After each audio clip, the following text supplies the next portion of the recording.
We are now going to turn to our second speaker for the opposition, Jonathan Liu. Jonathan is a fourth-year undergraduate student reading medicine at Pembroke College. They won the right to speak through open audition. Jonathan, the floor is yours.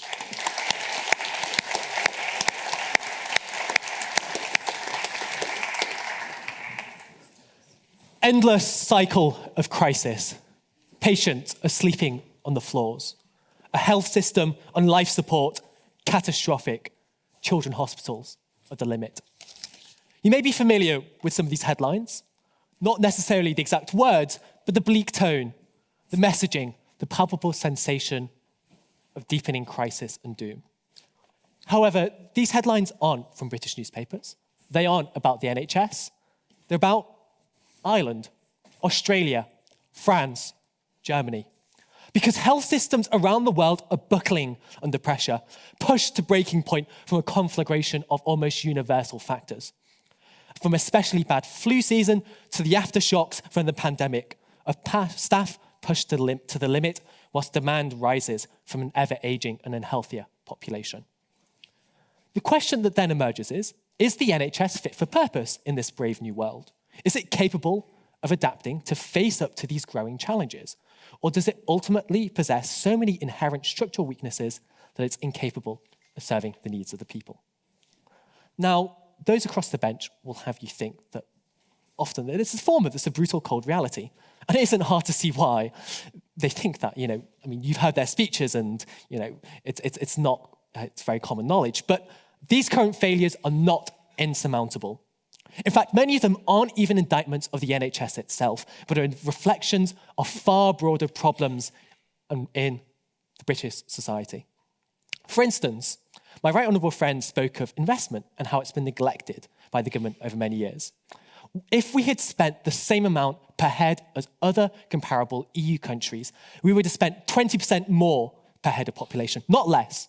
We would have spent £33 billion more in capital investment. That's investment into the basic infrastructure and equipment that makes up the NHS. And it's those conscious political choices that have left the UK health system vulnerable to shocks. That hospitals are literally falling apart, and we now have fewer CT scanners than any other country in the developed world. So of course the NHS is failing to meet the needs of the people because such basic investment has been ignored. This is not a consequence of the NHS's structure. It's not an inevitability. It's because of neglect, and the neglect we can begin to rectify. And a similar story is told if we turn our eyes to the NHS's efficiency. More specifically, let's look at the money put into management.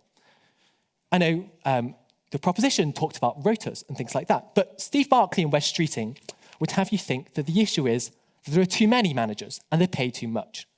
In fact, the reality is the complete opposite. There are too few managers and they aren't being paid enough. So wait a minute, you're probably already thinking, why should we be paying these fat cat managers to sit on their arse whilst doctors and nurses, they're the ones in the front line, toiling away? But this sentiment is completely misguided. The NHS is the seventh, well, I thought it was the seventh largest, but that's apparently not. But it is the largest employer in Europe. And hospitals are these gargantuan, complex organizations. Without managers and admin to help organize this chaos, how can we expect doctors and nurses to do their job properly? We should want them to focus on doing what they've been trained to do, of diagnosing patients, providing treatment, giving advice, not spending valuable hours on paperwork and fighting over rotas. Nick Bloom, professor of economics at Stanford, uses an analogy of a football team. The players may be the ones doing the quote-unquote dirty work, passing the ball, making the tackles, pressing, but that doesn't mean the role of manager isn't important. Remove the manager and what you're left with is a disorganized, chaotic rabble. Yet for some reason in Britain, we have this belief in amateurism, that the health service management is extraneous, a waste of time and resources, rather than a key component that enables a well-functioning, efficient machine. And what is the result of this thinking? It's a health service that spends a third on managing health when compared with France and Germany. This has tangible, serious ramifications. A recent study found that at the cost of just 2 million extra on managers, hospitals were able to slash infection rates by nearly 15%. Imagine if a newly developed drug had the same impact on outcomes. It'll be plastered across front pages. It'll be a miracle cure. So, of course, the NHS is struggling to meet the needs of the people when its efficiency and organisation has been stymied, not because of its inherent structure, but by bad policy. And that does not have to remain the case. We can make the choice to invest more into better management, boost efficiency, and better place the NHS to meet the needs of the people. But I think there's an even more important reason why the NHS is struggling so much at the moment. That is because our health system has become forced to take on responsibility for dealing with the various social ills of our country, something a health service simply isn't there to do. So what do I mean by this? The UK has some of the worst housing stock in Europe.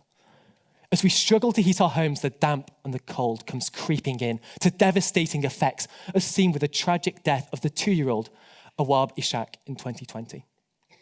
But sadly, his is just one particularly stark example of the 8,500 excess winter deaths attributable to cold homes every year. Is it the NHS at fault here for failing to meet the needs of the people? Let's say you could create a perfect, idealized health system with 0 faults. Would that be able to overcome our country's failure to create affordable homes fit for human habitation? Of course not. And this is not a one-off. Look at our broken social care system, as our proposition stated. In some parts of England, 1 in 3 hospital beds are being occupied by people healthy enough to be discharged, though a perfect health system would no doubt reduce that number somewhat. Ultimately, that backlog is there because there is a collapsing social care system that's unable to transfer patients to homes with sufficient support.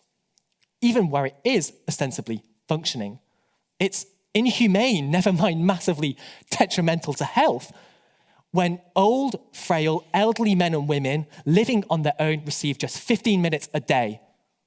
That's barely enough time to clean and wash them, never mind have any meaningful form of social contact. Or look how poverty drives people towards poor quality diets, and through that, obesity, diabetes, heart disease, and other comorbidities. No matter what way you look at it, the NHS is dealing with a vast array of failings in British society. But so would any healthcare system, even the perfect, idealised one. Talks about tearing up the NHS for its supposed failures and advocating for radical surgery are ultimately needless distractions and would cause us to miss the reasons why British health needs aren't being met.